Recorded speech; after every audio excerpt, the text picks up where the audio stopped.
shacabka Soomaalida iyo xukuumaddiisa waxaan u cadeynaynaa in mar dambe deegaanka Soomaalida xukun dhargi la yidhaaho ama wax u egtoona inuuna soo noqon karin Ethiopia waxa Ethiopia ku ahaan kartaa oo kaliya waa federalismka iyo dastuurka haddii uu dastuurka meesha ka baxo dastuur cusub ma qaadanayno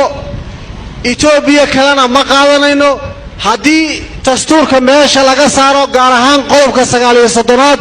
oo waxa Ethiopia isku aaminaysaa haddii saas u dhacdo waxay noqonaysaa in deegaanka Soomaalida Ethiopia uu dagaal kala hortagi wixii dhargi iyo arrimihiisa iyo Gimboosawad male Ethiopia ka dambeyn karta dastuurkana ma jirto haddii dastuurkaas waxa weeyaan la farageliyo waxay ka dhigan tahay Ethiopianidii waa lagu tuntay waayo shalay iyada oo waxa weeyaan burbur qarka u saaran ayuu dastuurku yimid oo dib isugu celiyay maanta haddii waxa weeyaan Gondar iyo Baxardhaar looga mudaaharaanayo sidii dhargiga uu wadanka u qabsan lahaa waxaan cadeynaynaa inaan ka soo horjeedno mana aqbalayno Soomaaliduna halka ay taagan tahay in hore uga socoto mooyee dib uga soo noqon mayso taas xaqiiqa Maxamed Bashir Nur Greek Ariel TV